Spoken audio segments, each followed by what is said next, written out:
Hello बच्चों, स्वागत है आप सभी का हमारे यूट्यूब चैनल वीएस उपाध्याय पर। आज बच्चों हम लोग जो थ्योरम पढ़ने वाले हैं उस थ्योरम का नाम है थेवेनिन थ्योरम। ठीक है, थेवेनिन प्रमेय की बात करने वाले हैं बच्चों। थेवेनिन थ्योरम सबसे इंपॉर्टेंट थ्योरम में से आती है, चाहे ये लास्ट ईयर एग्जाम में आई हो तब भी ये थ्योरम क्या हो सकती है, रिपीट हो सकती है। दो थ्योरम हमारे पास में, एक थेवेनिन थ्योरम है और दूसरी कौन सी है, नॉर्टन प्रमेय। ये दोनों प्रमेय जो है सबसे इंपॉर्टेंट रहती है। ये प्रमेय जो है वो रिपीट भी हो सकती है। ठीक है, तो ये चाहे लास्ट ईयर पूछी गई हो या ना पूछी गई हो, इसे आपको जरूर पढ़ना है। थेवेनिन और नॉर्टन ये थ्योरम रिपीट भी हो सकती है। ठीक है, सबसे पहले मैंने इसे सोल्व करके रख रखा है थेवेनिन थ्योरम। थेवेनिन थ्योरम बताती क्या है, तो थेवेनिन थ्योरम जो है वो बताती है कि आपके पास में क्या हो, कोई एक जाल हो। आपके पास में क्या हो, कोई एक जाल हो। जैसे ये आपके पास में क्या है, एक जाल है। ये आपके पास में एक जाल है। इस जाल को आप लोग क्या कर सकते हो, प्रतिस्थापित कर सकते हो। किससे प्रतिस्थापित कर सकते हो, थेवेनिन थ्योरम जो है उसके जाल से प्रतिस्थापित कर सकते हो। तो ये आपके पास में एक रेखीय जाल है जिसके अंदर क्या लगा हुआ है बच्चों, जिसके अंदर हमारे पास में एक तो ई इक्विवेलेंट लगा हुआ है। ठीक है, क्या लगा हुआ है, एक ई इक्विवेलेंट लगा हुआ है। ठीक है, तो किसी रेखीय जाल की बात कर रहे हैं। जैसे आपके पास में कोई एक रेखीय जाल है इस तरीके का, ठीक है, और ये एक रेखीय जाल है। इस जाल के अंदर बच्चों क्या है, बहुत सारे स्रोत जुड़े हुए हैं, बहुत सारे स्रोत जुड़े। ये एक जटिल जाल है। जटिल जाल होने का मतलब हो गया कि ये तो हम लोगों ने रेखीय डायग्राम बना रखा है, जाल को बॉक्स से दर्शा रखा है, पर इस बॉक्स के अंदर बहुत सारे क्या लगे हुए हैं, स्रोत लगे हुए हैं। E1 E2 E3 ऐसे करके बहुत सारे क्या लगे हुए हैं, स्रोत लगे हुए हैं। बहुत सारी इसमें क्या लगी हुई है, प्रतिबाधाएं लगी हुई है। Z1 Z2 Z3 अलग अलग क्रम में इनको क्या किया गया है, जोड़ा गया है। तो थेवेनिन थ्योरम अपने को ये बोलती है कि आप ये जो जटिल जाल है ना, जिसके अंदर बहुत सारे क्या जुड़े हुए हैं, जिसके अंदर बहुत सारे स्रोत जुड़े हुए हैं, बहुत सारी प्रतिबाधाएं जुड़ी हुई है, इस जाल को आप लोग एक तुल्य जाल से प्रतिस्थापित कर सकते हो या तुल्य परिपथ से प्रतिस्थापित कर सकते हो, जिसके अंदर ये जो जुड़े हैं E1 E2 E3 इन सब की जगह सिर्फ एक स्रोत जुड़ा हुआ हो जिसका नाम क्या है, ई इक्विवेलेंट है। यानी बहुत सारे E1 E2 E3 न जुड़ करके सिर्फ एक स्रोत जुड़ा हुआ है जिसका नाम क्या है, ई इक्विवेलेंट लगा है। ठीक है, और जो आपके पास में Z1 Z2 Z3 बहुत सारी प्रतिबाधाएं जो अलग अलग क्रम में जोड़ी गई है, इनकी जगह सिर्फ एक प्रतिबाधा आप लोग जोड़ सकते हो जिसका नाम है Z इक्विवेलेंट। ठीक है, और ये Z इक्विवेलेंट ई इक्विवेलेंट के क्या है बच्चों, श्रेणी क्रम में है। ठीक है, इक्विवेलेंट का मतलब तुल्य होता है। यानी जो E1 E2 E3 E5 जितने भी आपके पास में है n तक लेकर के जाए, तो उन सब की जगह उन सब के तुल्य एक क्या जोड़ दिया हम लोगों ने, स्रोत जोड़ दिया है।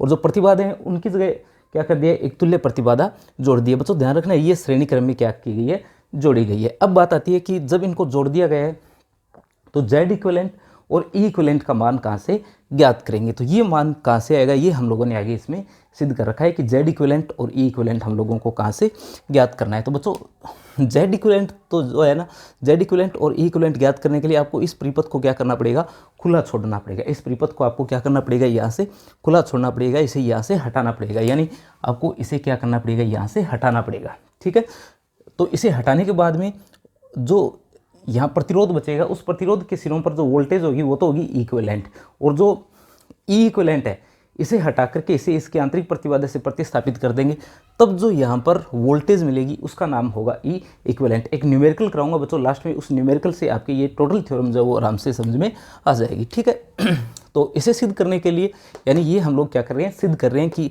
ऐसा संभव है या नहीं है। तो ऐसा सिद्ध करने के लिए ये जो इसका निष्क्रिय भाग है, कौन सा भाग, ये वाला भाग जो है, ये भाग इसका क्या है बच्चों, निष्क्रिय भाग है।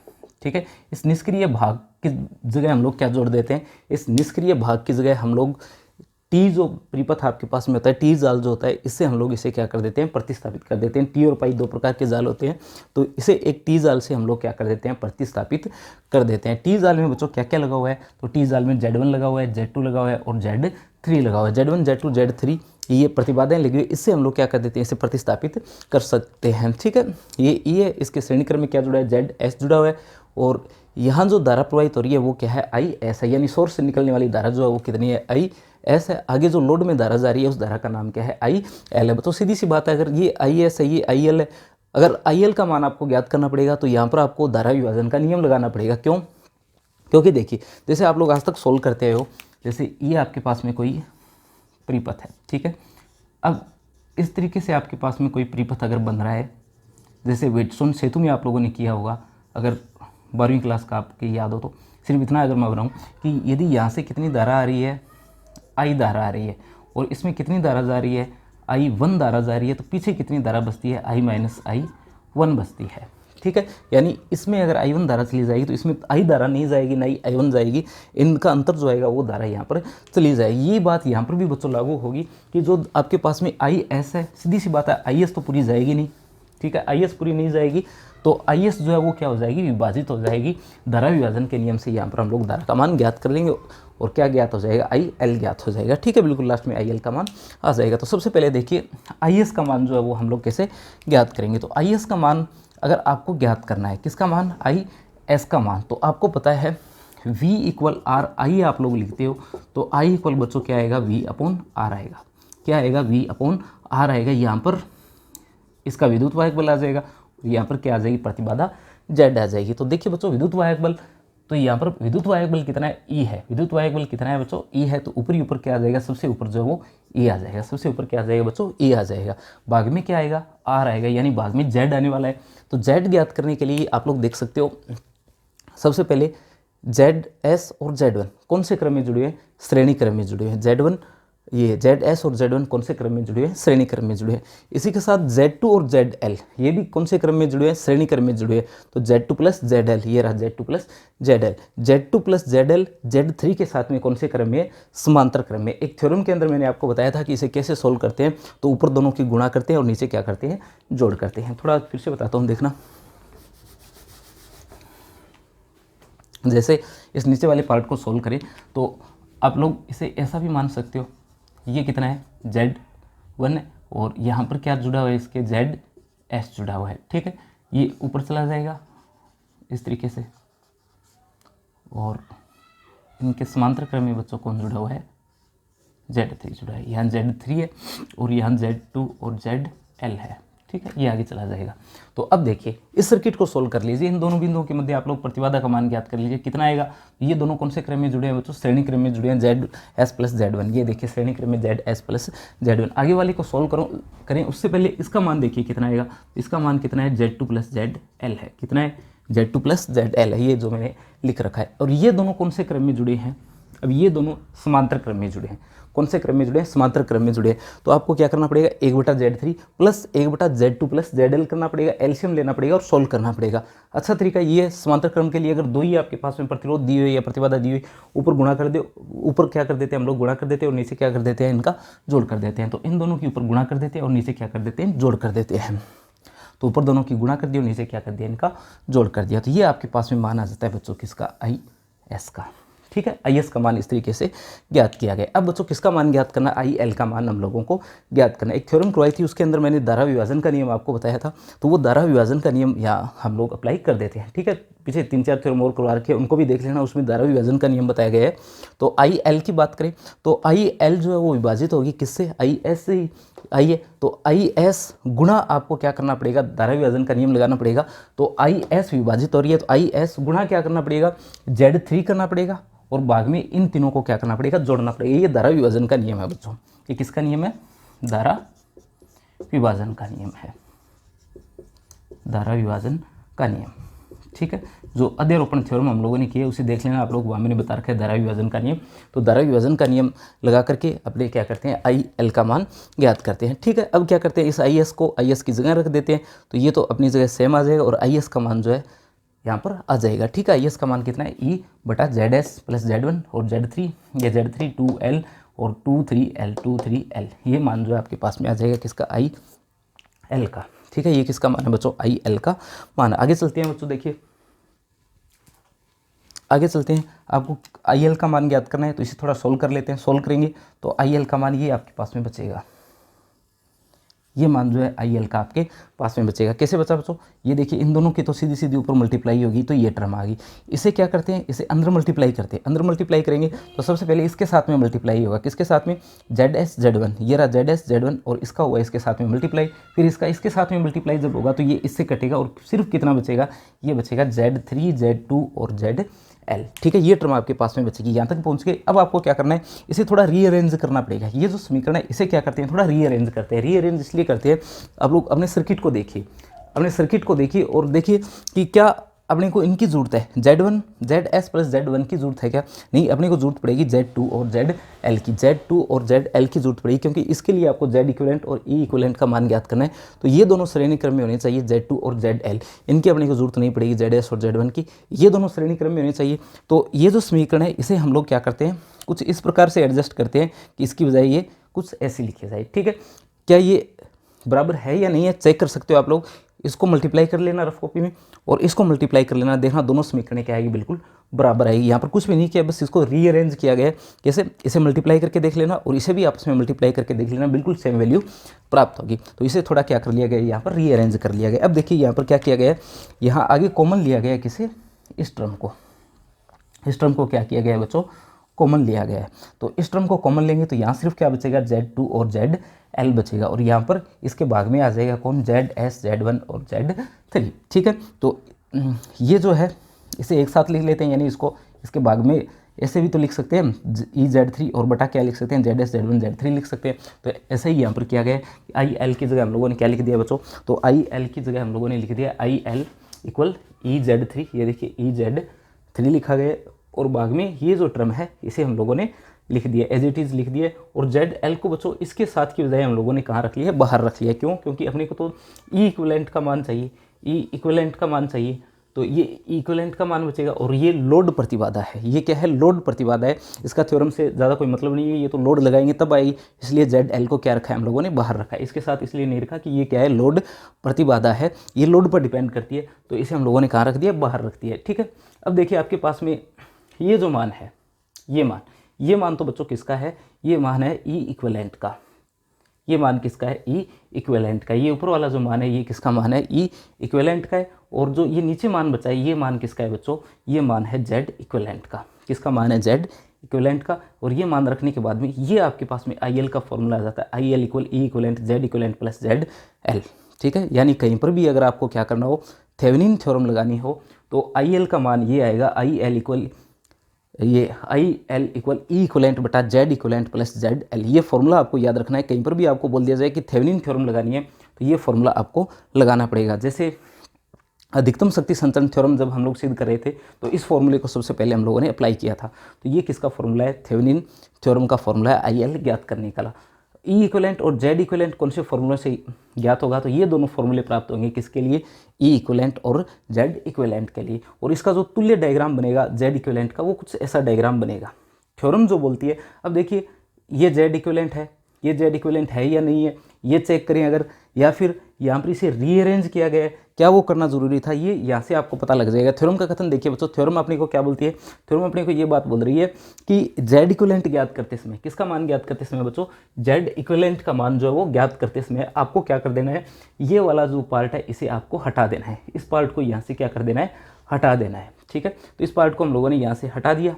ये देखिए यहाँ पर सिर्फ क्या बचा है, A और B टर्मिनल बचे हैं, और ये जो आपका E लगा हुआ है इसे भी क्या कर दिया हम लोगों ने, इसकी आंतरिक प्रतिबाधा से प्रतिस्थापित कर दिया, आंतरिक प्रतिबाधा के रूप में ZS को लिखा है। तो अब ये देखिए किसका मान बनना चाहिए, Z इक्विवेलेंट का बनना चाहिए। देखिए क्या थ्योरम जो आपको बात बोल रही है उस हिसाब से ये डायग्राम बनता है, थ्योरम जो बोल रही है उस हिसाब से Z इक्विवेलेंट का डायग्राम ये बनता है। ठीक है, क्या ये जो डायग्राम बना है इसकी वैल्यू इसके बराबर है या नहीं है, ये चेक कर सकते हो आप लोग। देखिए कैसे, यहाँ पर देखिए ये क्या है, Z2 है, ये रहा Z2, और आगे वालों के कौन से क्रम में है, श्रेणी क्रम में है, तो Z2 प्लस आना चाहिए, बिल्कुल प्लस आ रहा है। अब देखिए ये दोनों जो है Z1 और ZS, ये कौन से क्रम में जुड़े हैं, श्रेणी क्रम में जुड़े हैं, तो Z1 प्लस ZS आना चाहिए। ये देखिए Z1 प्लस ZS है, और इन दोनों के समांतर क्रम में कौन है, Z3 है, यानी इन दोनों की ऊपर गुणा नीचे जोड़ना चाहिए। तो ये देखिए ऊपर गुणा है और नीचे क्या है, इनका जोड़ है, ये ZS है, नीचे क्या है, इनका जोड़ है। तो यानी यहाँ पर हम लोगों ने जो काम किया वो क्या है, बिल्कुल सही है, जो रीअरेंज किया था वो काम बिल्कुल सही है। और ये कौन सी थ्योरम बन जाती है बच्चों, ये थ्योरम बन जाती है आपकी थेवेनिन थ्योरम। ये फॉर्मूला आपको याद रखना है, और E इक्विवेलेंट और Z इक्विवेलेंट ज्ञात करने का जो समीकरण है उसे भी आपको क्या रखना है, याद रखना है। ठीक है, एक एग्जाम्पल की बात कर लेते हैं थेवेनिन थ्योरम से, उससे आपको पता लग जाएगा कि थेवेनिन थ्योरम जो अप्लाई कैसे होती है।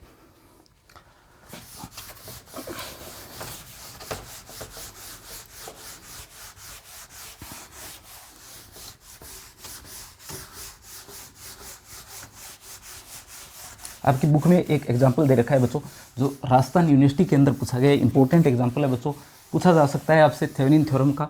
ठीक है, राजस्थान देखिए एग्जाम्पल क्या था, कुछ ऐसा एग्जाम्पल था। एग्जाम्पल है बच्चों ये किसका, थेवेनिन थ्योरम का। ठीक है, यहाँ पर एक प्रतिबाधा जुड़ी है Z1 जुड़ी है, जिसका मान कितना दे रखा है। पहले जो एग्जाम्पल आया था वो लिख देता हूँ। यहाँ पर 7 ओम और यहाँ पर ZL जो है ये भी 7 ओम।